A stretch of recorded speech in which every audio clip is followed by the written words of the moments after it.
Hell's Angel found a little girl chained to a tree. What he did next will make you cry. The rumble of the Harley-Davidson echoed through the forest as the sun began its descent behind the pine trees. The golden light filtered through branches, casting long shadows across the winding road. Jack Harmon, a 45-year-old Hell's Angel with weathered features and arms covered in faded tattoos, leaned into a gentle curve, his leather vest bearing the patches that told the story of 20 years with the club. The forest road stretched before him, empty and peaceful. This was his favorite time to ride, when the world grew quiet and the day's heat gave way to the cool evening air. Out here, there was no one to impress, no reputation to maintain. Just a man, his motorcycle, and the open road. Jack's grip tightened on the handlebars as memories flickered through his mind, like the patches of sunlight between the trees. 25 years had passed since he'd first climbed onto a motorcycle, seeking freedom from a life that felt too small, too ordinary. The club had given him Brotherhood when he needed it most, but it had taken things from him too. "Should have done better by you, Sarah," he muttered beneath his helmet, his voice lost in the engine's growl.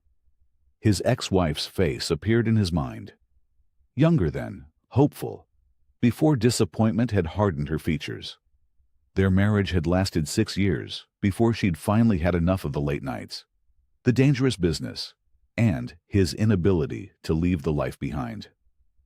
"You love that bike more than you ever loved me," she'd said on that final night, her suitcase already packed.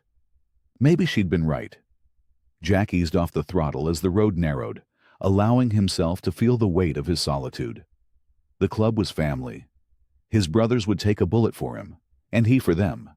But at the end of each day, he returned to an empty apartment above a motorcycle repair shop, in a town where most people crossed the street when they saw him coming. The dying sunlight glinted off his chrome handlebars as he navigated a particularly tight bend. His shadow stretched long beside him, like a darker version of himself racing alongside. Sometimes Jack wondered which was more real, the man or the shadow, the person or the reputation. A deer bounded across the road 50 yards ahead, startling him from his thoughts. Jack slowed, watching as the animal disappeared into the undergrowth. Life out here continued undisturbed, unconcerned with human troubles. There was something comforting in that. The forest grew denser as the road climbed slightly uphill. Jack had traveled this route dozens of times over the years, when he needed to clear his head. Something about the isolation spoke to him, reminded him that beneath the leather and patches, he was still just a man trying to make sense of his choices. He thought of Tommy, the young prospect who'd joined the club last month. Eager, idealistic, reminded Jack of himself 20 years ago, before he understood the true price of the patch. Yesterday, he'd caught himself wanting to warn the kid, to tell him to turn back while he still could. But who was he to judge another man's path? His own had brought him here, alone on a forest road at sunset, filled with regrets he couldn't name. The bike's engine hummed steadily as Jack crested the hill. The valley spread out before him, bathed in the day's fading light. In moments like these, he could almost believe in something greater than himself, something that might offer redemption for a life lived on the edges. As he descended into the valley, the shadows lengthened. The temperature dropped noticeably, and Jack shivered despite his leather jacket. He'd need to find somewhere to stop for the night soon. There was a small motel about 30 miles ahead where he sometimes stayed. The owner never asked questions and didn't mind his late arrivals. Jack rounded another bend, slowing slightly as the road narrowed further. That's when something caught his eye. A slight movement off to the right side of the road, near the base of a large oak tree.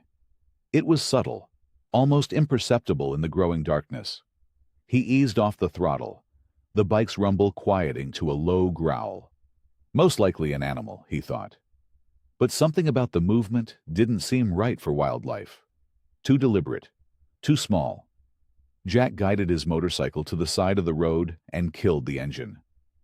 In the sudden silence, The forest sounds emerged. Birds settling for the night. The rustle of leaves in the gentle breeze. He removed his helmet and hung it from the handlebar, his eyes never leaving the spot where he'd seen the movement. There, again. A slight shifting near the base of the tree, partially hidden by tall grass and fallen branches. Cautiously, Jack swung his leg over his bike and stepped onto the gravel shoulder, his heavy boots crunching softly as he moved toward the mysterious movement in the gathering dusk. Jack moved cautiously toward the tree, his instincts on high alert. 20 years with the club had taught him to approach unknown situations with care. The forest had grown darker, shadows stretching between the trees like long fingers. Something about this didn't feel right. "Hello," he called out, his deep voice cutting through the evening quiet. No response came. He reached into his pocket and pulled out a small flashlight he always carried. Its beam cut through the growing darkness, illuminating patches of forest floor as he approached. The light caught something metallic near the base of the large oak tree, something that definitely wasn't natural. "What the hell?" Jack muttered, moving closer. The beam of light finally revealed what had caught his attention, and Jack felt his heart drop into his stomach. A small girl, no more than 7 or 8 years old, sat huddled against the tree trunk. Her wrists were bound with a heavy chain that wrapped around the tree, securing her in place. Her face was dirty, streaked with tears and grime, and her clothes were torn and filthy. Dark hair hung in tangles around her thin face. "Jesus Christ," Jack breathed, immediately kneeling down. The girl flinched away from him, her eyes barely opening at his approach. She was conscious, but just barely. Hey, it's okay," he said, softening his voice as much as he could. "I'm not going to hurt you." The girl made no response, her head lolling slightly to one side. Jack could see bruises on her arms, dirt under her fingernails, and dried blood on her lip. Someone had hurt this child badly and left her here to die. Jack felt something he hadn't experienced in years, a burning rage coupled with overwhelming protectiveness. In his time with the club, he'd seen plenty of ugly things, but this crossed a line that even the roughest bikers he knew wouldn't touch. "You didn't hurt kids. Ever. I'm going to get you out of here, okay?" he said gently, though he wasn't sure if she could understand him in her condition. "My name's Jack. Can you hear me?" Her eyelids fluttered slightly, the only indication she was still conscious. Jack carefully examined the chain. It was secured with a padlock, solid, but nothing he couldn't handle with the right tools. "I'll be right back," he told her. "I'm just going to my bike to get some tools. I'm not leaving you." Jack rushed back to his Harley, his mind racing. Who would do this to a child? How long had she been out here? He dug into the saddlebags on his motorcycle, finding his tool set, something no biker traveled without. Returning to the girl, he knelt beside her again. "I'm going to break this chain, and then we're getting you somewhere safe," he explained, keeping his voice steady and calm, despite the fury building inside him. Jack worked quickly, using a pair of bolt cutters to attack the weakest link in the chain. The metal was stubborn, but Jack was stronger, fueled by determination and anger. The chain finally gave way with a satisfying snap.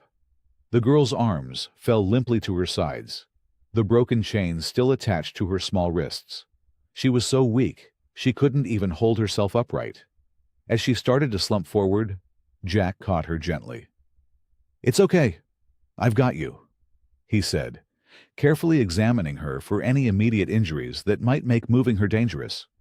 She was dehydrated and exhausted, but nothing appeared to be broken. The evening had grown cold, and the girl was wearing only a thin t-shirt and jeans.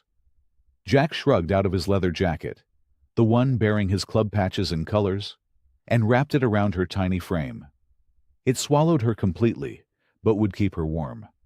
"I'm going to pick you up now," he said softly. "We're getting out of here." With gentle movements that belied his rough exterior, Jack lifted the girl into his arms. She weighed almost nothing, a fact that only fueled his anger at whoever had done this to her. She didn't resist or struggle. She simply didn't have the strength. Her head rested against his chest as he carried her carefully through the trees back toward his motorcycle. The contrast wasn't lost on him. This massive Hell's Angel with tattoos and a reputation that made grown men step aside, now cradling a helpless child as if she were made of glass. As he reached his bike, Jack looked down at the girl in his arms and made a silent promise. Whoever had done this would pay. But first, this child needed help. Jack stood beside his motorcycle, the small girl bundled in his leather jacket. He faced a dilemma. He couldn't exactly strap her into a sidecar.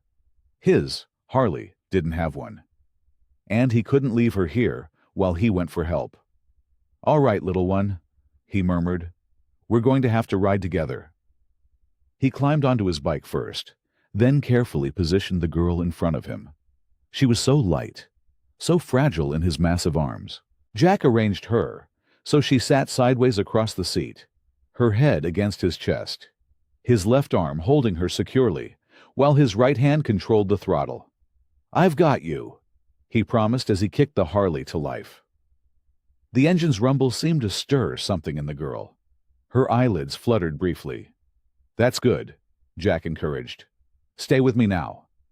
He eased the motorcycle back onto the road, moving slowly at first to ensure she was secure. The night had fully descended, the road ahead illuminated only by his headlight. Stars peeked through gaps in the forest canopy overhead, silent witnesses to this unexpected rescue. "My name's Jack," he said, speaking loudly enough to be heard over the engine, but keeping his voice gentle. "Been riding motorcycles since before you were born." He kept talking, instinctively knowing he needed to keep her conscious. "This old bike's been with me through a lot. She's loud, but she's reliable." The girl's breathing remained shallow, but he felt her stir slightly when he hit a rough patch of road. "Sorry about that," he said. "Not the smoothest ride, but we'll get you somewhere safe soon." Jack had been headed back to his own place, a small cabin outside town where he lived alone. But that wouldn't work now. The girl needed medical attention, and he wasn't equipped to provide it. The nearest hospital was 30 miles away, and something in his gut told him taking her there might create more problems than it solved.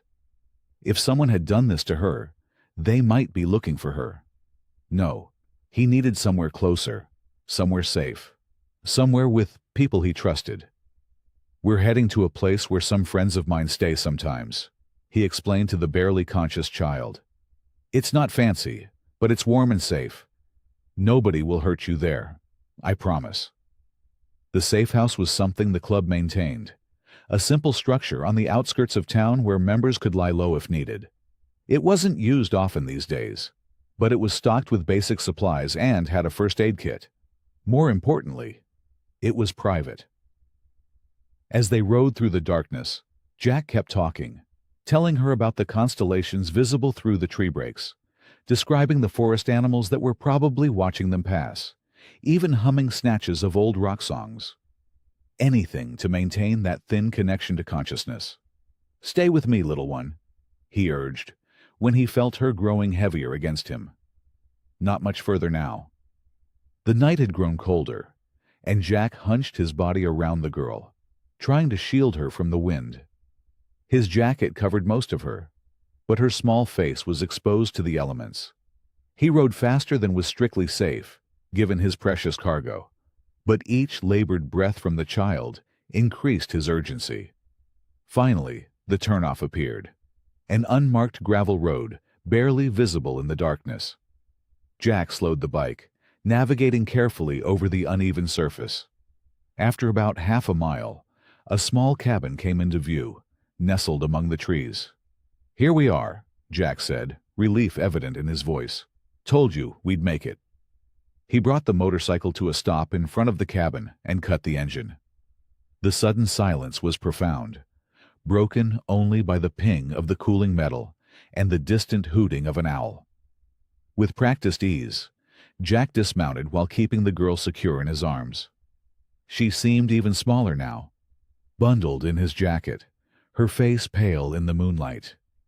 Jack's heart tightened at the sight of dried tears tracking through the dirt on her cheeks. He carried her up the 3 wooden steps to the cabin's porch, fishing in his pocket for the key he knew would be there. Every club member carried one. That was the rule.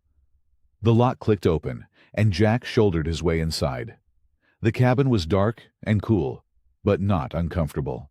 Jack reached for the light switch with his elbow, illuminating the simple interior. A main room with a couch and kitchenette, 2 doors leading to small bedrooms, and a basic bathroom. "See? Not much, but it'll do," he said softly to the girl as he carried her toward the couch. Jack gently laid the girl on the worn leather couch. In the cabin's light, her injuries looked worse than he'd first thought. Dried blood caked her wrists, where the chains had cut into her skin. Bruises in various shades of purple and yellow mapped a history of abuse across her thin arms. Her face was smudged with dirt, tear tracks cutting clean lines down her cheeks. "Let's get you fixed up," he said softly. He moved to the small bathroom and gathered supplies: a clean washcloth, a bowl of warm water, antiseptic, and bandages from the first aid kit mounted on the wall. The kit was well stocked. Club rules. You never knew when someone might need patching up. Back at the couch, Jack set everything down on the coffee table.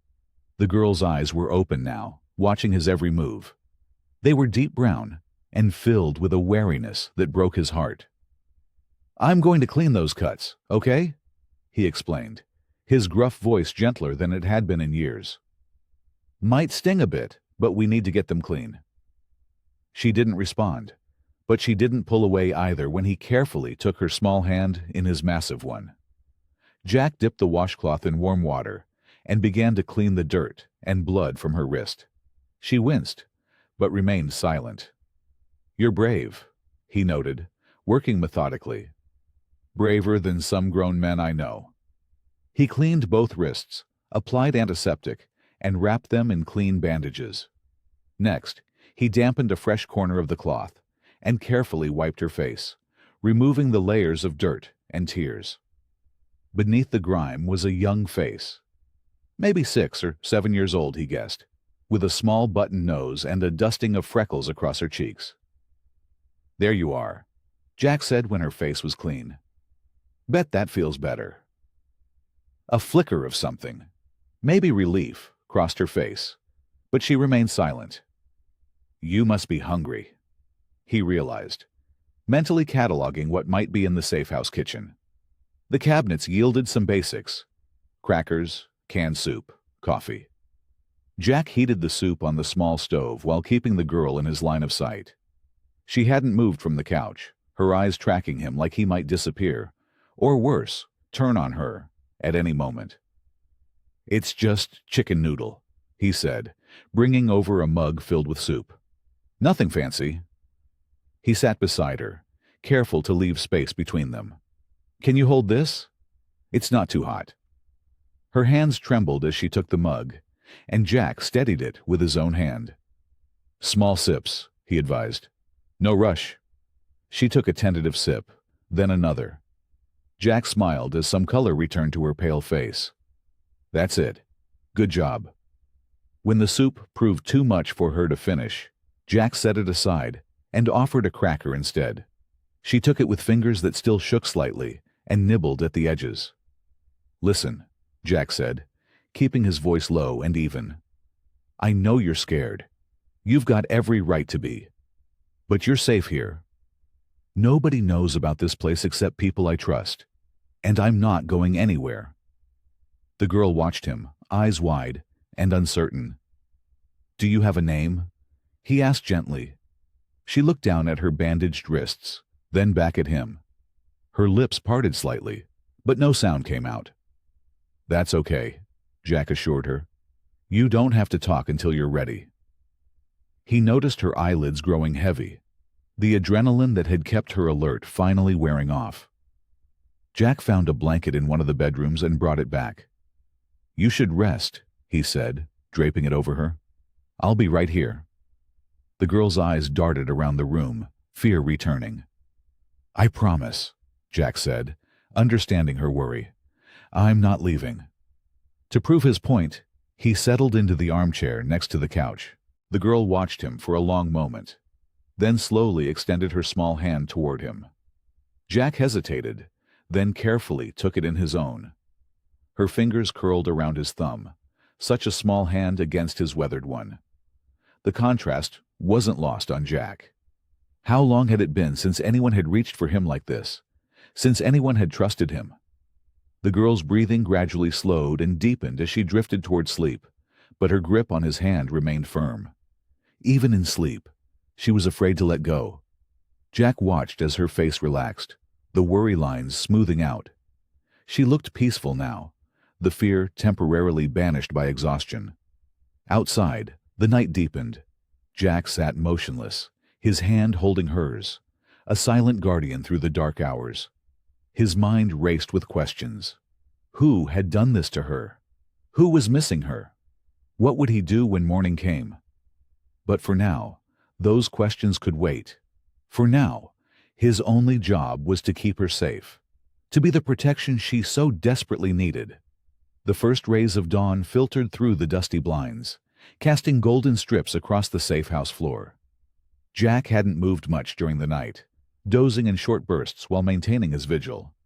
His back ached from sitting upright in the armchair, but he didn't regret it. The girl had slept soundly, her small hand still clutching his. As morning light filled the room, the girl's eyelids fluttered. She blinked slowly, confusion washing over her face as she took in unfamiliar surroundings. For a moment, panic flashed in her eyes. Then, they found Jack's face, and recognition dawned. "Morning," he said quietly, his voice raspy from disuse. She didn't respond, but didn't pull her hand away either. Jack counted that as progress. "Slept okay?" he asked. The girl gave a tiny nod, so slight he almost missed it. It was the first response she'd given him, and it felt like a victory. Jack carefully extracted his hand from hers. "I'm going to make us some breakfast. Nothing fancy, but better than nothing." He stood, stretching his stiff muscles, and moved to the kitchenette. The girl's eyes followed him, wary but less frightened than before. Jack rummaged through the cabinets, finding instant oatmeal packets and a can of peaches. It wasn't much, but it would do. "Hope you like oatmeal," he said over his shoulder while heating water on the small stove. The girl sat up slowly, wincing as she moved. The blanket fell away, revealing more bruises on her arms than Jack had noticed the night before. His jaw tightened, but he kept his expression neutral. No use scaring her with his anger at whoever had hurt her. He brought over a bowl of oatmeal with peach slices on top, and a plastic spoon. "Careful, it's warm." She took the bowl with both hands, looking at the food with uncertain eyes. "Go ahead," he encouraged. "You need to eat." She took a small bite, then another. Jack nodded approvingly and sat back in his chair with his own bowl. They ate in companionable silence, the girl growing more comfortable with each passing minute. When she'd finished, Jack took her bowl and set it aside. "Better?" The girl nodded again, this time more definitively. "Those bandages need changing," he said, reaching for the first aid kit he'd left on the coffee table. He worked methodically, unwrapping the old bandages to reveal raw skin beneath. The cuts weren't as deep as he'd feared, but they still made his stomach turn. What kind of monster chains up a child? As he applied fresh antiseptic, the girl watched his hands, large, calloused, covered in faded tattoos, as they moved with surprising gentleness. When he finished wrapping new bandages, she touched one with her fingertip, then looked up at him. "Better?" Jack asked. The smallest hint of a smile flickered across her face. Outside, birds chirped in the trees surrounding the cabin. The morning was peaceful, almost deceptively so, given the circumstances that had brought them here. "I'm Jack," he said suddenly, feeling she should know his name. "What's yours?" The girl's lips pressed together, her eyes dropping to her lap. "It's okay if you don't want to tell me," he added quickly. "No rush." She looked up again, studying his face as if trying to read his intentions. Then, so quietly, he had to lean forward to hear, she whispered, Lily. Jack's heart swelled. Lily. That's a real pretty name. Her eyes widened, perhaps surprised by his reaction, or maybe just at hearing her own name spoken kindly. Jack didn't push for more. He stood and walked to the window, checking the surroundings out of habit. The cabin was well hidden, the dirt access road visible only from certain angles. No signs of anyone approaching. When he turned back, Lily was watching him with those solemn eyes. "We're safe here," he assured her. Lily pulled the blanket tighter around her shoulders. "Mommy," she whispered suddenly, the word catching in her throat. Jack returned to his seat, moving slowly. "Your mom? Do you know where she is?" Lily's eyes filled with tears. "Home," she said, her voice trembling. With him." "With who, Lily?" Jack asked gently. Her small shoulders hunched inward, making herself even smaller. "Bad man," she whispered, fear evident in every syllable. "Not my daddy." "Bad man." Jack's hands curled into fists, but he kept his voice calm. "Your stepdad?" Lily nodded, a tear escaping down her cheek. "He hurts Mommy. Hurts me." Her words came in fragmented whispers, as though each one cost her tremendous effort. "Chains for being bad. Said I saw things. Not supposed to." Jack stepped outside onto the small wooden porch, phone in hand. The morning air was crisp, and dew still clung to the tall grass surrounding the safe house. He glanced back through the window at Lily, who sat wrapped in a blanket, watching him with cautious eyes. He gave her a reassuring nod before turning away. He dialed a number from memory, listening to it ring 3 times before a gruff voice answered. "Yeah?" "Hank, it's Jack." He kept his voice low. "I'm at the cabin. Need some help." There was a pause. "Trouble?" "Not exactly." Jack ran a hand through his gray-streaked hair. "Found someone who needs protection. Can't explain over the phone." "The cabin off Route 16? Hank asked, instantly alert. "Yeah. Bring Doc if you can find him." "On it. Hour, tops." The call ended, and Jack made 2 more, similarly brief. Each brother asked few questions. That was their way. When one of them called, they came. Questions could wait.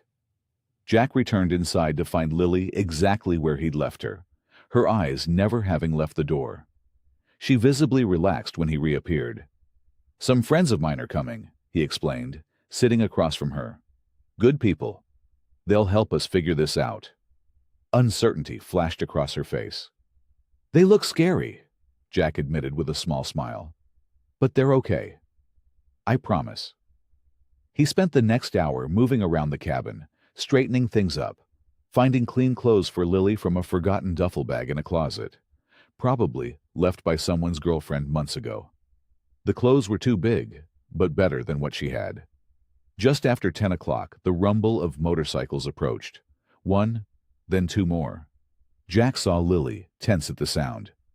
"It's okay," he assured her. "Just my friends." The engines cut off, and boots crunched on gravel. Jack stepped onto the porch as 3 men approached. Hank, a bear of a man with a silver beard. Doc, leaner and older with wire-rimmed glasses, incongruous with his leather vest. And Rudy, the youngest at 40, with tattooed arms and a perpetual scowl. "Brother," Hank said, clasping Jack's hand firmly. His eyes searched Jack's face. "What's going on?" Before Jack could answer, Doc spoke up. "You hurt? Someone after you?" Jack shook his head. "Not me. Come inside, but take it easy." The 3 men exchanged glances but followed Jack through the door. They stopped short when they saw the small figure on the couch. Lily shrank back, her eyes wide with fear at the sight of 3 more imposing bikers. "What the hell, Jack?" Hank whispered, his bushy eyebrows shooting up. "Found her chained to a tree off Highway 9 last night," Jack explained quietly. "Beaten up, scared half to death." Doc immediately moved forward, his demeanor shifting. Despite his rough appearance, he'd been an Army medic years ago. "Hey there," he said to Lily, his voice gentler than any of them had heard in a long time. "Mind if I take a look at those bandages?" Lily looked at Jack, who nodded encouragingly. "Jack did okay," Doc said after examining her wounds, "but I've got better supplies in my saddlebag." While Doc tended to Lily, Jack pulled Hank and Rudy to the kitchenette. "Who did this?" Rudy growled, keeping his voice low. "Stepfather, from what she said. Sounds like he's hurting her mother too." Hank's expression darkened. "Chained to a tree? Jesus." "She hasn't said much, but enough to know she needs help." Jack glanced over at Lily, who was watching them while Doc carefully applied fresh bandages. "She saw something she wasn't supposed to, I think." 2 more motorcycles rumbled up outside. Minutes later, Thomas and Big Pete joined them, reacting with the same surprise at finding a child in their safe house. As Doc finished, the men gathered in a loose circle, keeping their distance from Lily to avoid overwhelming her. "So, what's the plan?" Big Pete asked, his voice surprisingly soft for a man of his size. Jack looked at each of his brothers. "She needs protection, and we need to find out who did this." "You're talking about taking on someone else's fight," Thomas pointed out. "The club has to agree." "Look at her," Jack said simply. They did.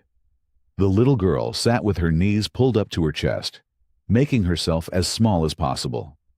The bruises on her arms stood in stark contrast to her pale skin. Hank was the first to nod. "I'm in." "Me too," Doc said. One by one, each man agreed. Even Rudy, the most cautious about club involvement, gave a curt nod. "We protect our own," Big Pete said, echoing their unwritten code. "She's not one of ours," Thomas felt compelled to point out. Jack's expression hardened. "She is now." The men looked at each other, a silent understanding passing between them. They were Hell's Angels, feared by many, misunderstood by most. But they lived by a code, and that code included standing up for those who couldn't stand up for themselves. "Whatever you need, brother," Hank said, clapping Jack on the shoulder. "We'll find who hurt her." The afternoon sun streamed through the dusty windows of the safe house, casting long shadows across the worn wooden floor. Jack sat at the small kitchen table, watching as Doc finished checking Lily's injuries one last time. "She's doing better than I'd expect," Doc said quietly, packing up his medical supplies.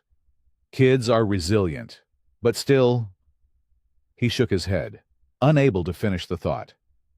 The other club members had spread out around the cabin, some outside keeping watch, others making calls to gather information. They moved with purpose, their usual rowdiness replaced by a focused determination that came whenever one of their own was threatened. And somehow, in the span of less than a day, this small girl had become one of their own. Jack opened the refrigerator, surveying its meager contents. A loaf of bread, some cheese, half a carton of eggs, and a few cans of soup. It would have to do. "You hungry?" he asked Lily, who sat curled up on the couch, watching everyone with cautious eyes. She gave a small nod, her gaze never leaving him. Jack pulled out the bread and cheese. "Grilled cheese, okay?" Another tiny nod. He set to work, aware of her watching his every move. The familiar routine of cooking helped steady his hands. He wasn't used to feeling so off balance, so unsure of what to do. Fighting, he understood. Protecting territory made sense. But caring for a traumatized child? This was new territory. Soon, the smell of melting cheese filled the small cabin. Jack slid the golden brown sandwich onto a plate and cut it into small triangles. He carried it to the coffee table in front of Lily, setting it down alongside a glass of water. "Careful, it's hot," he warned gently. Lily stared at the food, but didn't move. "Go ahead," Jack encouraged. "It's for you." She reached out hesitantly, her thin fingers grabbing one of the triangles. Instead of eating it, she held it close to her chest, as if afraid it might be taken away. Jack felt something twist inside him. No one's going to take it, he said softly. It's all yours. Her eyes met his, searching for truth. Whatever she saw must have reassured her, because she took a small bite. Then another, larger one. Good, huh? Jack asked with a slight smile. A hint of a smile touched her lips as she nodded. Jack sat on the floor across from her, giving her space while staying close. My mom used to make these for me when I was about your age, he said, surprising himself with the personal detail. Said there wasn't much that couldn't be fixed with a good grilled cheese. Lily took another bite, watching him with growing interest. She was right about a lot of things, Jack continued, his voice taking on a gentler tone than his club brothers had ever heard. Taught me how to tie my shoes, too. Took forever to learn. He demonstrated, unlacing and relacing his heavy boot with exaggerated movements. Lily's eyes followed his fingers. You know how? He asked. She shook her head, looking down at her own shoes, dirty sneakers with Velcro straps. I could show you sometime, Jack offered. She finished her sandwich, each piece eaten carefully, methodically. When she reached for the water glass, her hands trembled slightly. Jack steadied the glass, helping her bring it to her lips. Small sips, he instructed. That's it. After she drank, Jack noticed a crumb on her chin. Without thinking, he reached out and gently brushed it away. She flinched at first, then relaxed under his careful touch. Sorry, he murmured. They sat in silence for a moment, the afternoon light shifting around them. From outside came the low murmur of the other club members talking, the occasional rumble of a passing vehicle on the distant highway. You're big, Lily said suddenly, her voice small but clear. Jack blinked in surprise. Yeah, guess I am. But not scary, she added, studying him with serious eyes. Something warm spread through Jack's chest. Good to know. She hugged her knees to her chest, still watching him. You're like a bear. A bear? Jack repeated, raising an eyebrow. She nodded, more confident now. A big bear, but a nice one. Jack felt the corner of his mouth twitch upward. It wasn't the first time he'd been compared to a bear.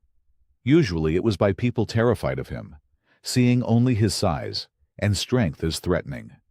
But the way Lily said it was different. My bear, she said, so quietly he almost missed it. Jack was silent for a moment, absorbing the weight of those two simple words. In his 45 years, he'd been called many things, most of them not worth repeating. But my bear, spoken with trust instead of fear, was new. Yeah, he finally said, his gruff voice softer than usual. I guess I am. The late afternoon shadows stretched across the safe house as Jack prepared a warm bath for Lily. He'd found clean towels in a cabinet and had heated water on the stove, pouring it carefully into the old clawfoot tub that stood in the small bathroom. Too hot? He asked, testing the water with his elbow the way he vaguely remembered his mother doing when he was small. Lily stood in the doorway, clutching a faded t-shirt Mac had brought her from his truck. It hung like a dress on her tiny frame. I'll be right outside if you need anything, Jack said, turning to leave. Lily's face clouded with fear, and she grabbed his hand. Don't go. Jack hesitated. You need privacy, little one. She shook her head firmly. Please stay, Bear. The nickname made his heart twist. He nodded slowly. All right. I'll turn around while you get in, okay? He faced the wall, listening to the soft splash as Lily climbed into the tub. The bathroom was cramped, with peeling wallpaper and a single bulb dangling from the ceiling, but it was clean and warm. I'm in, she said quietly. Jack turned back, pulling up a small stool beside the tub. He handed her a washcloth and soap, careful to give her as much independence as possible. You tell me if you need help, he said. Lily nodded, dabbing at her arms with the soapy cloth. Her movements were slow, either from weakness or uncertainty.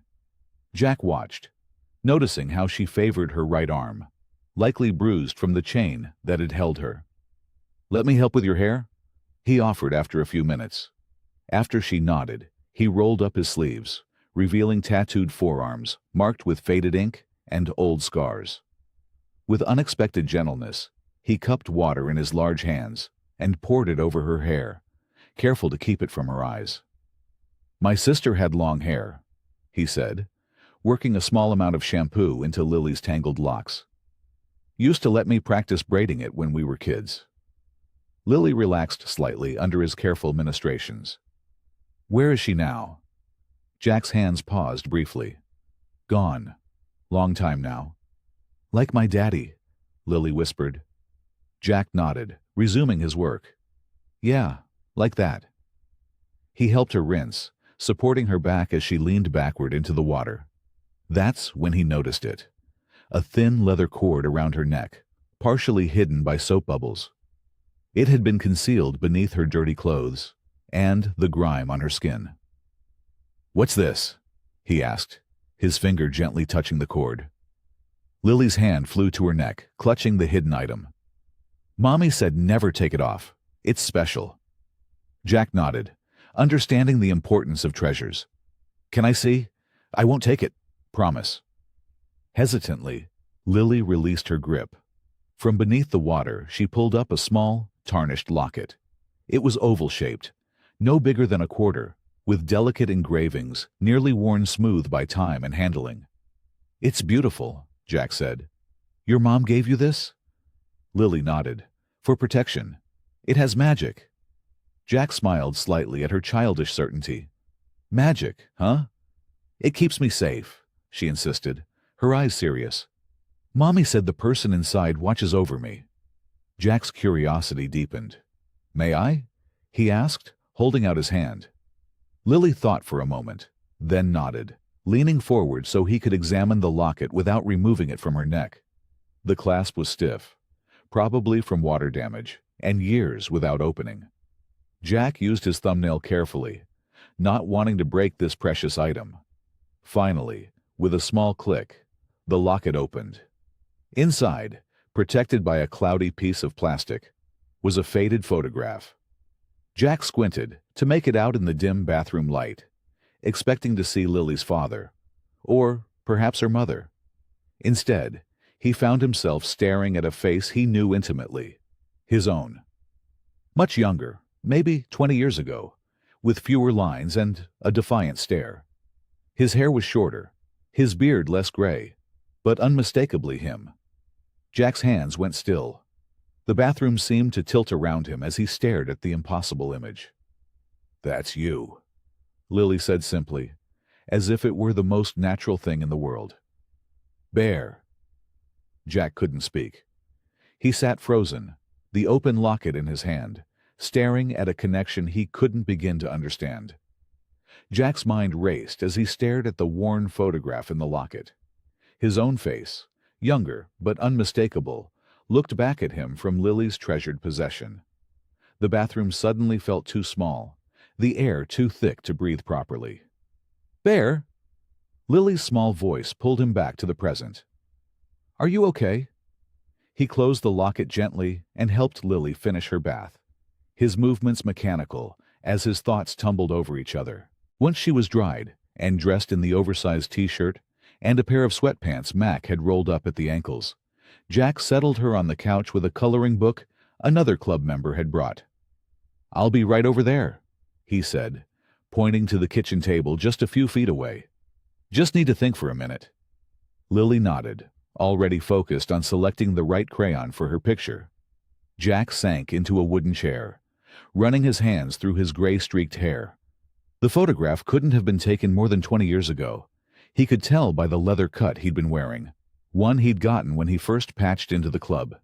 His mind sifted through foggy memories, trying to place the image in time. When was that picture taken? He muttered to himself, closing his eyes to concentrate. 20 years ago. He would have been around 25. Young, angry, full of fire. Those had been wild days, bar fights, rival gang confrontations, long rides through territories they shouldn't have entered. He looked over at Lily, her small head bent over her coloring. 5, maybe 6 years old. The timing didn't make any sense. How could his photo end up in her locket? Magic, she had said. Her protection. Jack poured himself a glass of water, his throat suddenly parched. The club had run rougher back then, before some of the older members had steered them toward more legitimate business. They'd been involved in plenty of situations he wasn't proud of, but also, a memory flashed. A rainy night outside a roadside bar in Millerville. The Hellfire Gang had been causing trouble, pushing into their territory. The Angels had gone to send a message. Jack froze, the glass halfway to his lips. The woman. He set the glass down with a thud, water sloshing over the side. That night had turned ugly fast. The Hellfires had a girl with them. Barely 20, terrified, obviously not there by choice. When the fighting broke out, Jack had found her cowering in a back room. "Please," she'd begged, "don't hurt me. I just want to go home." Instead of leaving her there, he'd put her on his bike and driven her 30 miles to her sister's house in the pouring rain. She'd clung to him the whole way, sobbing against his back. Her name had been Anna Miller. Jack stood up abruptly, his chair scraping against the floor. Lily looked up from her coloring, startled by the sudden noise. "It's okay," he reassured her. "Just remembered something." Anna had been so grateful. She'd insisted on taking his picture with an old camera she found at her sister's house. "So, I never forget the man who saved me," she'd said. He hadn't thought anything of it at the time. Just a scared girl who'd gotten mixed up with the wrong crowd. He'd given her some cash, told her to stay away from the Hellfires, and ridden off into the night. Typical hero stuff, he'd thought with some embarrassment. But now, Jack looked at Lily, really looked at her. The shape of her eyes, the curve of her chin. Could Anna be her mother? The timing would make sense. If Anna had kept that photo, treasured it, and eventually placed it in a locket for her daughter. "Lily," he said softly, moving to sit beside her on the couch. "Your mommy. What's her name?" Lily looked up from her coloring book. "Mommy," she answered simply, as if it were obvious. Jack smiled despite himself. "Yes, but what do other people call her? Like how people call me Jack, but you call me Bear." Lily thought for a moment, her forehead wrinkling with concentration. "Anna," she finally said. "But the bad man calls her Annie when he's mad." Jack's heart pounded in his chest. Anna. After all these years. The terrified young woman he'd rescued had somehow become connected to the Hellfires again. This time through a relationship with one of their members. And now, her daughter sat beside him, carrying his image as a talisman of protection. Jack gathered the club members in the living room of the safe house. Lily had finally fallen asleep on the couch, her small body curled around a pillow, the locket still hanging from her neck. The 5 men stood in a loose circle, their large frames and leather cuts a stark contrast to the ordinary furnishings of the small cabin. "I need to tell you all something," Jack said, keeping his voice low to avoid waking the girl. He ran a hand over his beard, the words feeling strange in his mouth. "I think I know her mother." Mac raised his eyebrows. "Come again?" Jack pulled out a kitchen chair and sat down, suddenly feeling the weight of his 45 years. "That necklace she's wearing. It has a picture of me inside. From 20 years ago." "What the hell?" Duke whispered, glancing over at the sleeping child. "It was after that mess with the Hellfires at Jimbo's bar," Jack explained. "Remember that night, Mac? You were there." Mac's eyes widened with recognition. "The girl they had with them? The one you took home?" Jack nodded. "Anna Miller. I dropped her at her sister's place. She took my picture before I left. Said she wanted to remember the man who saved her." He gestured toward Lily. "And now, her kid's wearing it in a locket." The men fell silent, processing the information. Outside, A light rain had started to fall, pattering softly against the windows. So the mother, Anna, somehow ended up with a hellfire again, Vince said, his voice gruff. Full circle. Must be that bastard who chained her daughter to a tree, Duke added, his hands clenching into fists. Probably the club leader we've been hearing about. The one calling himself Razor. Jack nodded slowly. Lily said her mom's name is Anna, and that the bad man calls her Annie when he's angry. He looked around at his brothers, his family. This isn't just about helping a kid anymore. This is personal. Anna trusted me once to keep her safe, and somehow, even all these years later, she's still holding on to that memory. Gave it to her daughter for protection. But it didn't protect her. Tommy, the youngest member, pointed out. The girl still ended up chained to a tree. No, Jack said, but it led her to me again. What are the odds I'd be the one to find her?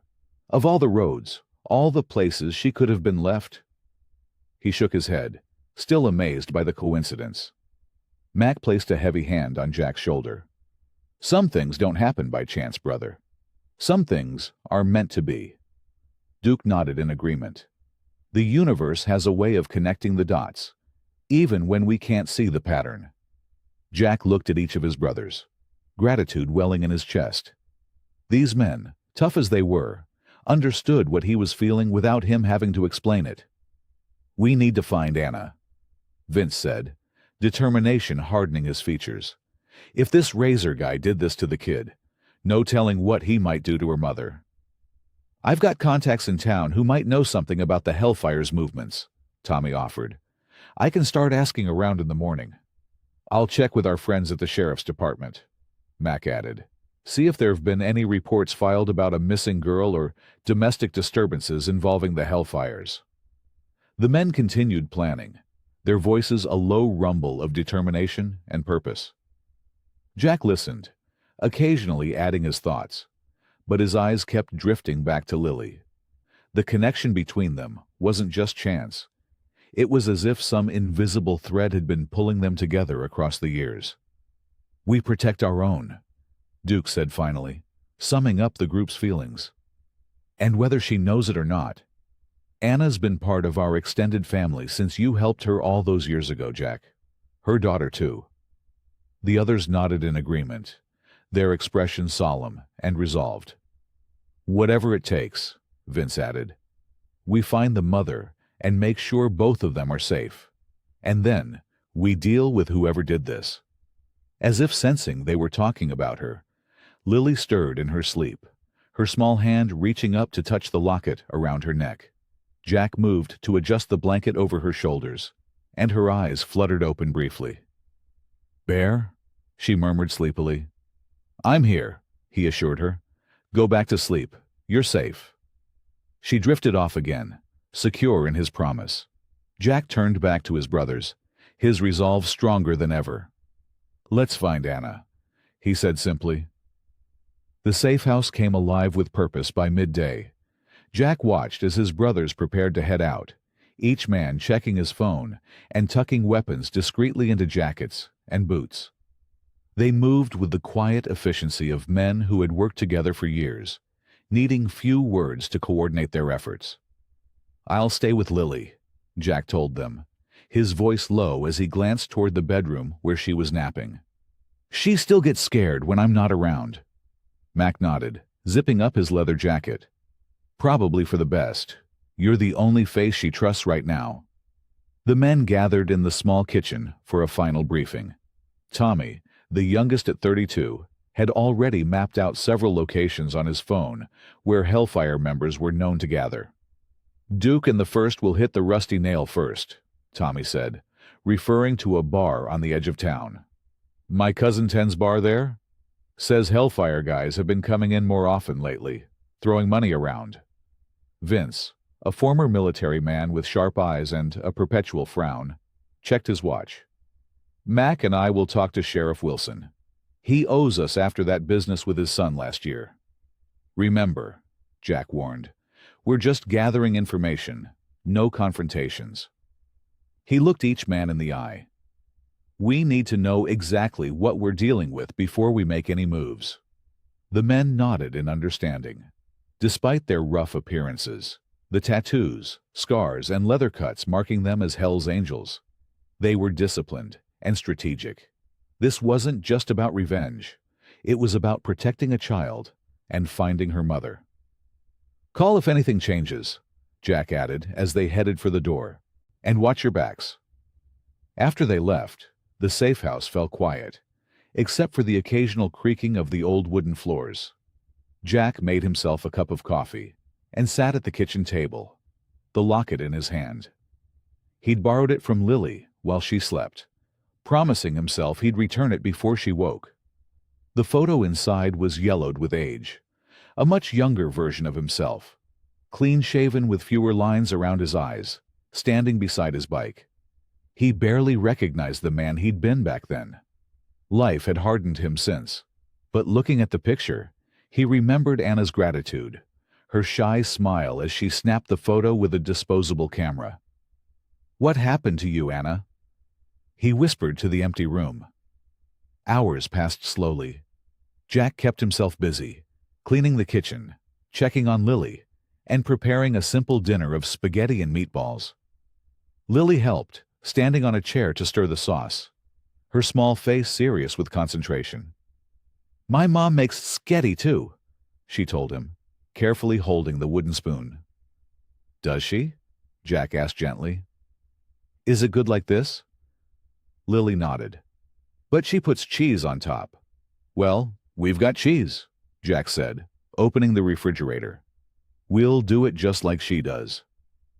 These small moments were precious, glimpses into the life Lily had before, clues about Anna. Jack stored each one away, building a picture of the woman he was determined to find. The sun was setting when the rumble of motorcycles announced the return of his brothers.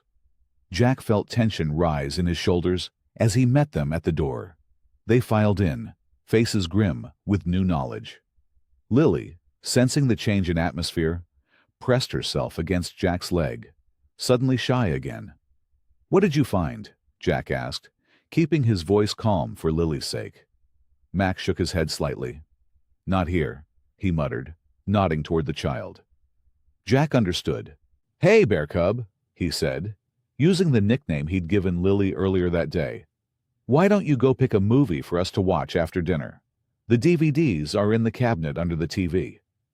Once Lily was occupied in the living room, the men gathered in the kitchen, speaking in hushed tones. "It's worse than we thought," Tommy said, his voice tight. "The stepfather isn't just some Hellfire member. He's their president, goes by the name Razor. Marcus Bellows," Vince added. "He took over the Hellfires 2 years ago and has been expanding their territory ever since. Into drugs, gun running, you name it." Jack felt a cold weight settle in his stomach. "And Anna?" "According to what we heard," Duke replied, "she met him at a bar where she was waitressing. Whirlwind romance. They got married 6 months ago." "Sheriff Wilson says there have been domestic calls to their house," Mac continued. "But nothing ever sticks. Witnesses suddenly can't remember what they saw, and Anna refuses to press charges." Jack clenched his fists, imagining what Anna and Lily must have endured. "There's more," Tommy said hesitantly. "Bellows has been in a rage since yesterday. Put out word to all his guys that he's looking for a missing girl, his stepdaughter. He's hunting for her," Duke concluded, his eyes darting toward the living room where Lily sat. "And from what we heard, he won't stop until he finds her." Jack watched his brothers leave the kitchen, each man carrying the weight of what they'd learned. The Hellfire's president. This complicated everything. He took a deep breath and joined Lily in the living room, where she sat cross-legged in front of the TV cabinet, carefully examining each DVD case. "Find anything good, Bear Cub?" he asked, keeping his voice light. She held up a worn copy of Finding Nemo. "This one has fish." "Good choice," Jack said, smiling, despite his worry. "We'll watch it after dinner." While they ate spaghetti, topped with extra cheese, just as her mother made it, Jack studied Lily's face. She seemed more relaxed now, the haunted look in her eyes less prominent. Her bruises were beginning to fade to yellow at the edges, but the chain marks around her ankle remained angry and red. After dinner, he helped her wash up, and they settled on the couch to watch the movie. Lily curled against his side, small fingers occasionally twisting the fringe of the throw blanket he'd placed over her. As the colorful fish swam across the screen, Jack gently placed the locket back around her neck. "I borrowed this to look at the picture," he explained, when she touched it with surprise. "I hope that was okay." She nodded, clutching it tightly. "Mommy gave it to me, said it was my special secret." Jack's heart quickened. "Your mommy gave you that? With my picture inside?" "She said you were a good man," Lily whispered. "That you helped her once when she was scared." Jack turned slightly to face her, keeping his movement slow and non-threatening. The movie continued playing in the background, providing comfortable noise. "Lily," he said gently, "I want to help your mommy again, but I need to find her. Do you know where she might be?" Lily's face clouded, and she looked down at her hands. "With the bad man." "Your stepfather?" Jack prompted carefully. She nodded, her lower lip trembling. "Do you remember where your house is? The place where you lived with your mom and him?" Lily seemed to retreat inward, her body tensing. Jack immediately backed off.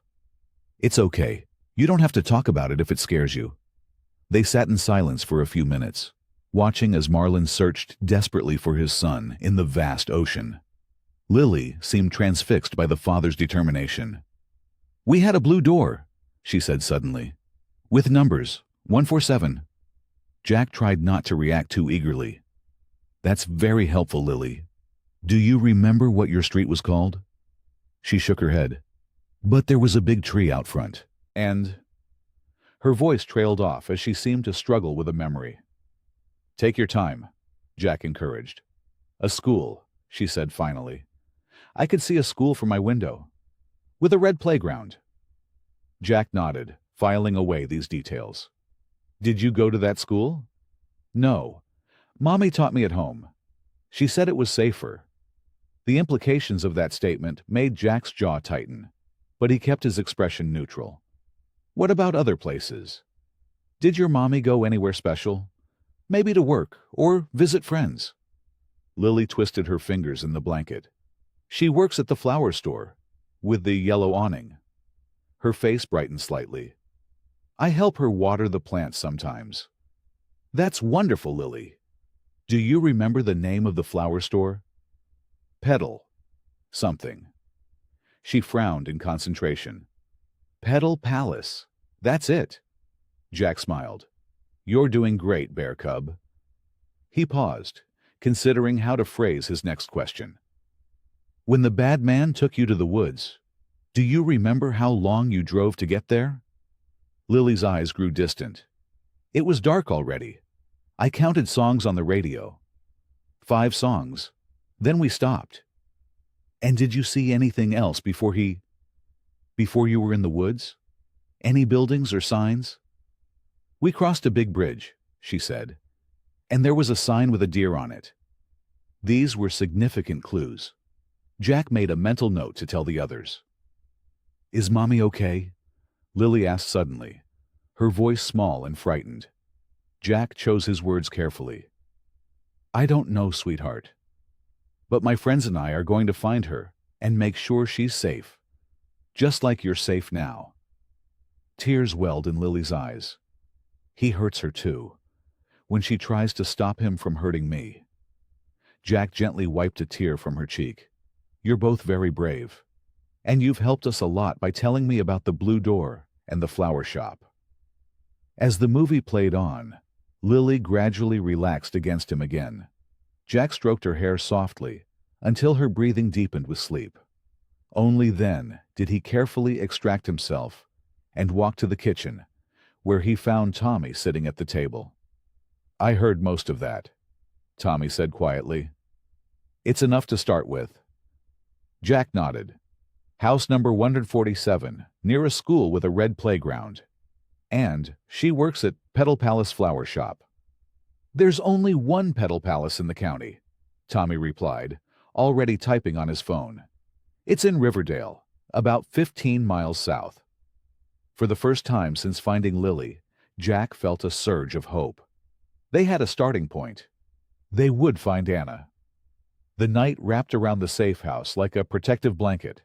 Outside, crickets chirped their evening songs, and the occasional distant rumble of a motorcycle passing on the main road briefly disturbed the quiet.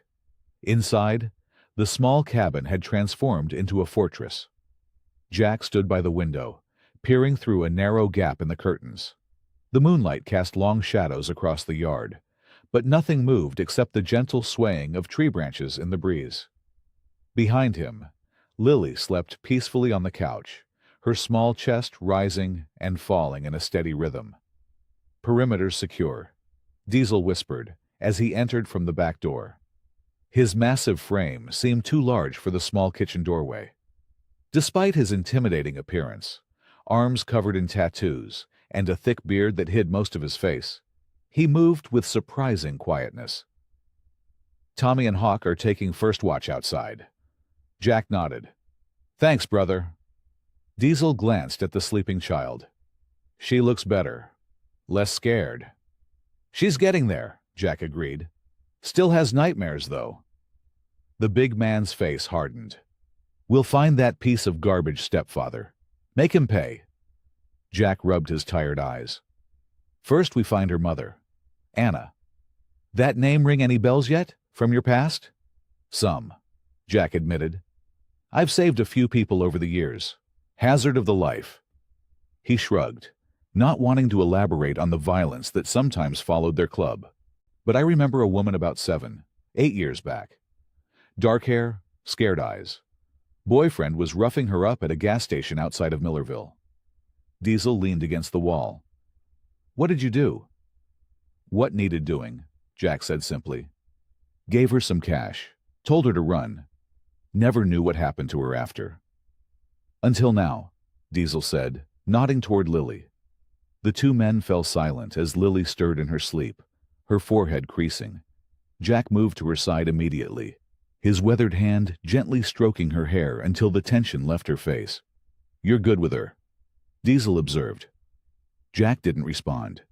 The emotions swirling inside him were too complex, too raw to put into words. Instead, he asked, "Gun secured?" "Everything's locked in the shed except what we're carrying. No weapons where she can see them." "Good." The clock on the wall ticked past midnight. Outside, an owl hooted softly. "I'll make coffee," Diesel said, moving toward the kitchen. "Going to be a long night." Jack eased himself onto the edge of the couch beside Lily. Her small hand clutched the blanket he'd tucked around her, and the locket with his photo peeked out from beneath her collar. The sight of it still unsettled him.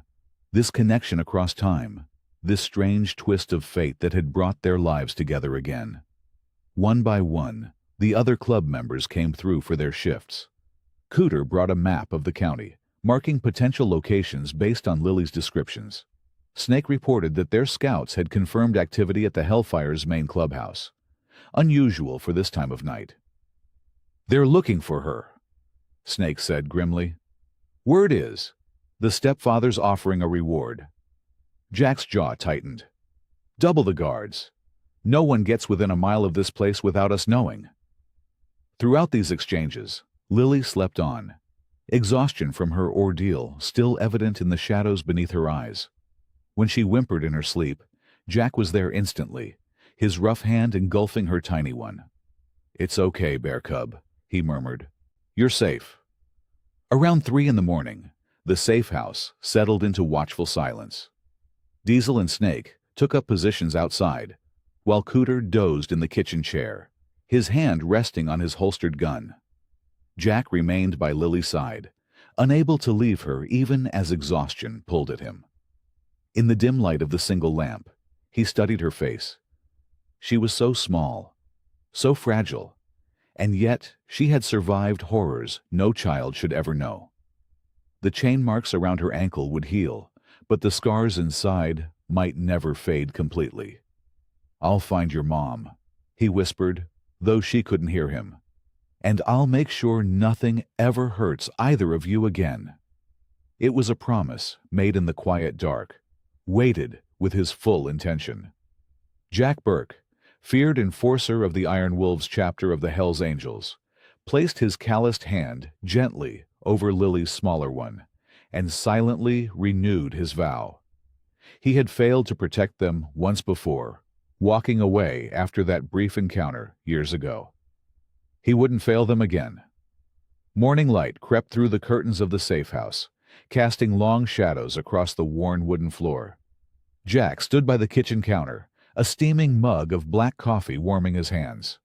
The night had passed without incident, but tension still gripped the air like a physical presence. "We ready?" Diesel asked, entering the room with his leather vest already on. Jack nodded. "Bike's fueled up. Cooter's bringing the truck for backup." He glanced toward the small bedroom where Lily still slept. "Snake will stay with her.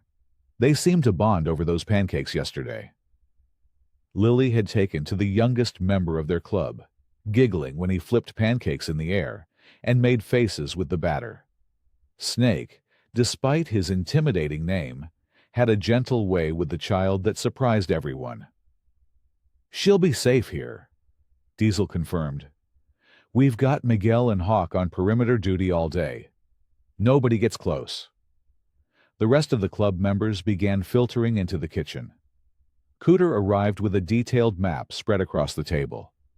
Red circles marked 3 possible locations, based on what they'd pieced together from Lily's fragmented descriptions. "Kid mentioned a blue house with a broken fence," Cooter said, pointing to the first circle. "That's over in Pinewood District." "And she talked about hearing train whistles at night," added Hawk, a lean man with sharp eyes that earned him his nickname. "That narrows it to these 2 areas near the rail yard."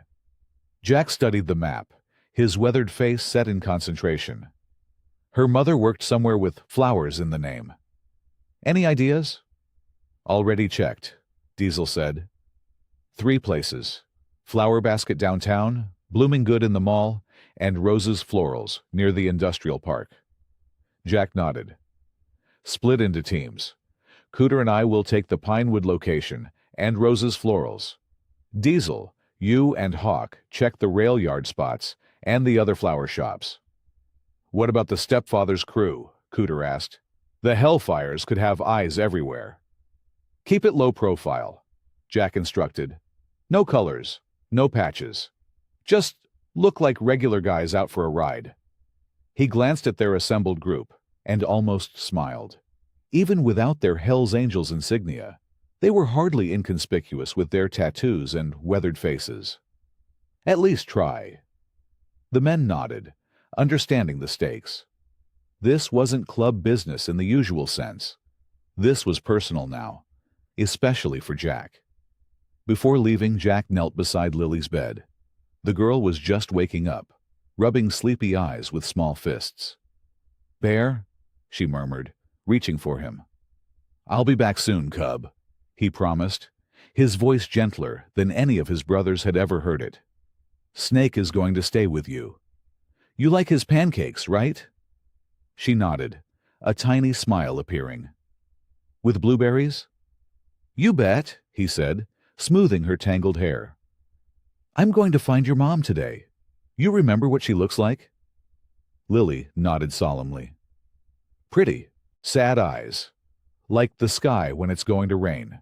Jack felt something twist in his chest. "That's right. I'll find her." He left Lily with Snake, who was already planning an elaborate breakfast to keep her mind occupied. Outside, the morning air was crisp and clean, a stark contrast to the heaviness of their mission.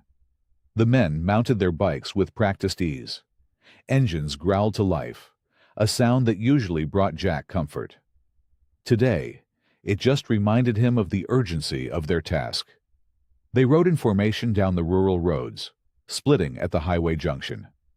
Jack and Cooter headed toward Pinewood District first, their bikes eating up the miles with steady purpose. The blue house was easy to spot, its paint peeling and a chain-link fence sagging along the front yard. But a quick circle of the property confirmed it was abandoned. No signs of recent habitation, not even footprints in the dusty driveway. "Nothing," Cooter said as they remounted their bikes. "On to the flower shop," Jack nodded, his expression grim. 2 hours later, after a fruitless conversation with the elderly owner of Rose's Florals, they met up with Diesel and Hawk at a roadside diner. "No luck at the flower places," Diesel reported, "but we might have something at the rail yard. There's a row of houses along the backstretch, and one of them had some activity this morning." "What kind of activity?" Jack asked. "Man matching our stepfather's description," Hawk said quietly. "Leaving in a hurry. Looked nervous." Jack's eyes hardened. "Show me." They abandoned their coffee and rode out to the edge of town where the railroad cut through like a steel scar. Behind the commercial buildings sat a row of dilapidated houses, most appearing abandoned. "That one," Diesel pointed to a gray single-story, with boards over one window. "Blue door, just like the kid said." Jack studied the house from their vantage point behind a storage shed. The yard was overgrown, trash scattered across the patchy grass. A broken children's bicycle lay on its side near the steps. The sight made his stomach clench. "That's it," he said with absolute certainty.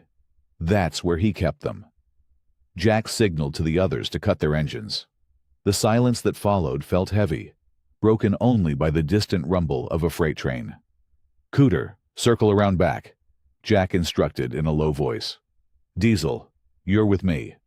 Hawk, stay with the bikes. Be ready for a quick exit." The men nodded, moving with practiced coordination. Jack approached the house from the side, keeping low behind the sparse bushes. His heart pounded steadily in his chest, not from fear, but from focused determination. The windows were grimy, some covered with old newspaper instead of curtains. Jack peered through a small gap, waiting for his eyes to adjust to the dimness inside. The interior revealed a living room in disarray, empty bottles scattered across a coffee table, cigarette burns on a threadbare couch. What caught his attention were the small details that spoke volumes. A chain bolted to the wall in one corner, locks on the outside of an interior door, a broken picture frame with the glass removed, signs of imprisonment, not home. He moved to another window, this one offering a view into a cramped kitchen. Dishes piled in the sink, some crusted with food days old. A women's coat hung on a hook by the back door, but the hook was nailed in place above a padlock. Someone wanted to make sure nobody used that exit unauthorized. Cooter appeared at the rear of the house, giving Jack a silent hand signal. Someone was inside. Jack nodded and continued his careful observation. Through a partially open bedroom door, he caught glimpses of women's clothing strewn across a bed. A hairbrush with blonde strands matching Lily's hair. A small bottle of perfume.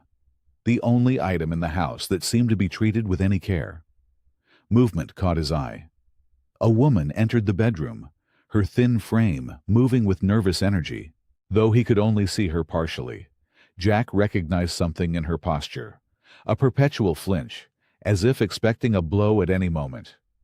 She picked up the perfume bottle, held it briefly to her nose, then carefully returned it to its exact position. The precision of her movements told Jack everything he needed to know. This wasn't just tidying up.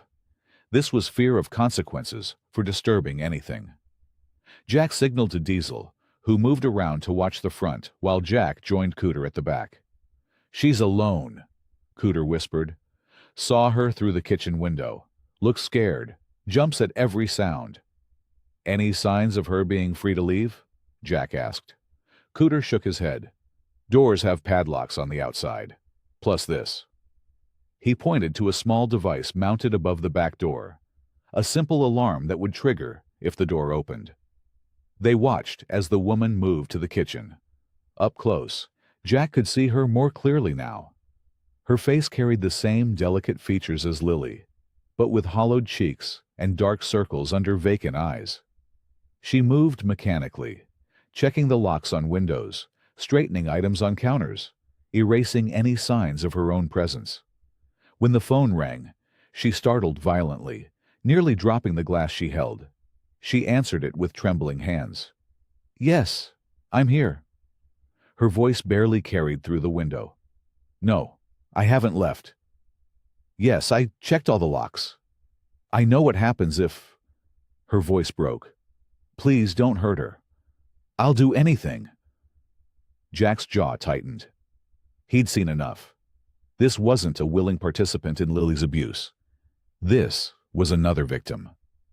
The woman hung up the phone and slumped against the wall, silent tears tracking down her face. She pulled something from her pocket, the match to Lily's necklace. Inside would be his picture, a connection to a moment of kindness in a life filled with cruelty. That's her mother, Jack whispered, certainty filling his voice. And she's as much a prisoner as Lily was. Cooter nodded grimly. So, what's the plan, boss? Jack watched as the woman wiped away her tears and resumed her fearful routine of checking locks and straightening items. Every movement screamed of someone controlled through terror. We're getting her out, Jack said.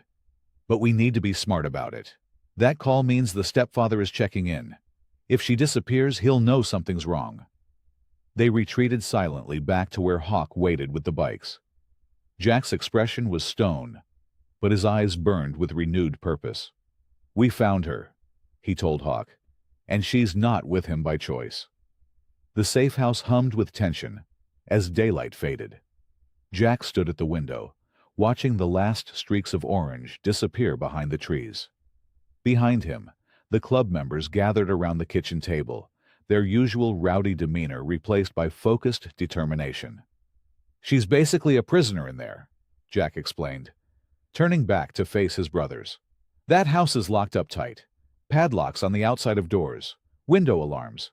She's terrified, jumping at every sound. Diesel, the oldest member of the group, stroked his gray-flecked beard.